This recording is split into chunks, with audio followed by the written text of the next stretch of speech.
This is day 5,000 of losing 1 ounce. I am currently lost 10 grams. Just kidding. This is my breakfast, though. Then I went to the gym. I did lat pull downs first. This is 80 pounds for 8 reps, just a warm up. Quick side question. Guess what my bench PR is going to be by the end of the year.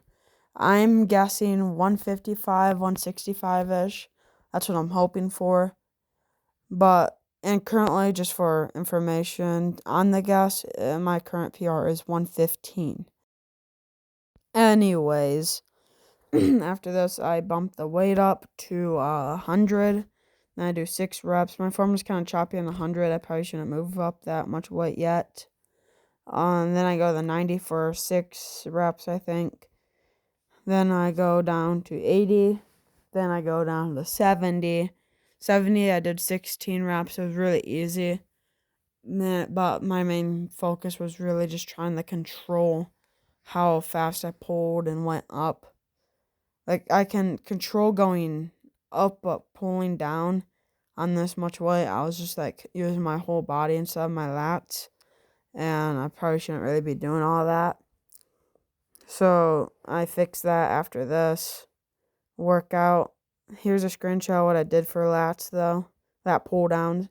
Then I started these free barbell rows, whatever they're called. And this is my first time doing them, so my form also wasn't the best.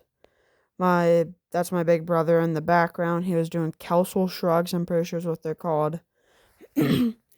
And this was 50 pounds. I did 30 pounds first, but it was really light, so I did 50 pounds twice.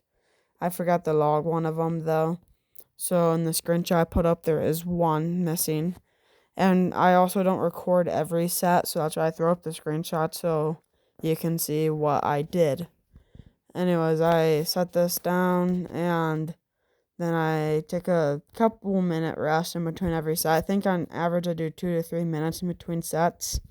Some are longer, some are shorter. I try not to go too much shorter, though. I got this workout idea or the specific one, from a Jesse James West video. I just wanted to try it out. I actually felt it really good in my back, but it was light, but also felt like I was gonna fall forward. It was the weirdest thing. So it was my favorite thing, but here's the screenshot. Then this is interesting. I've never heard of it before, but my brother was telling me about it, so I decided to try it. This is another lat pull down, but we put these little handles on it, and it helps. I forgot those handles are called, but they're the ones you usually use for chest flyovers. But it's supposed to like activate your lats a lot more, and I felt it like a lot. Not right here because I only had 45 on each side, and it felt like really light, so I just quickly pounded out all 10 reps and then up the weight by 20 pounds or 10 pounds on each side. And by the way, my phone was almost dead at this point. I was at like 6%. And then after every set, I would actually turn off my phone until I needed to record again.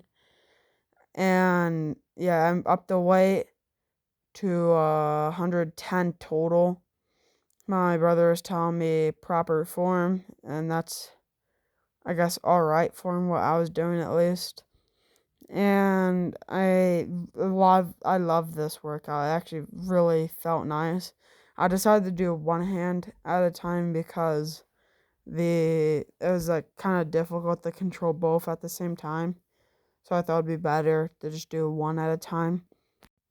Kind of the same idea with bicep curls. You see a lot of people doing one arm at a time, and I do that too. But yeah, I really I felt a lot of stretch. I do recommend you trying out this workout. I I'm not the leanest person, so I couldn't really see my pump, but I'm sure if someone more lean than me did this, they could really feel it and see it. And I felt it, but I didn't see it. And currently I'm 218. I'm on my way down to 180. I'm hoping by then I would have a lot more muscle definition. Look at that double chin, little chinny chin chin. And then after this, I move on to bicep curls. Throw up the screenshot right here for what I did for this machine. And then here I just look ridiculous. I don't know what I was doing. Actually, I know what I was doing. I was pushing like really hard to quickly get it done so I could turn off my phone. After every time I recorded, I'd push or rush through the recording. And I'd shut off my phone and I'd take my time on the actual exercise. So I wanted to record what I was doing, but I also didn't want my phone to die because I was taking too long. By the end, my phone was at 2%. And I'm only doing 20 pounds here. I'm kind of struggling towards the end. Also don't have picture perfect form. My biceps are weaker comparing my age to other kids, but here's a screenshot. Then these are preacher curls. This particular machine really activates your biceps. On normal preacher curls, I do like 50, 60 pounds. Right here, I was only doing 20, and it was like just as hard as 50 pounds. I think it's just like because it doesn't let you do anything else other than straight bicep. I do use a little momentum to get it back at the last reps. I keep looking at my camera to make sure it's still on. And yeah, here's the normal machine I use. And honestly, if your gym doesn't look like this, all musty and worn out, then you have to try one. They just have so much aura. I don't know how they explain it. But I think I do 10 reps here on 50 pounds. Then after this, I do 40 pounds for 12 reps. Then I do 30 pounds for 16 reps. The reason the specific numbers is because my phone was going to die at this point, so I had to pre-fire what I was going to do on the tracking app. Then I had to do it. Here I was doing rear delts and shoulders and like the delts and or area like that is such like a weak muscle group compared to like everywhere else. And I feel sad when I'm doing it because I'm only doing 20 pounds, maybe 10 pounds. I don't usually get above that. But it's very important. It's one of the most important muscle groups to work out. Here's what I did for the reverse flies. Then I also, after this, went on the treadmill, sped walked a mile. And thank you for watching. This is the end of the video. See you later. Bye!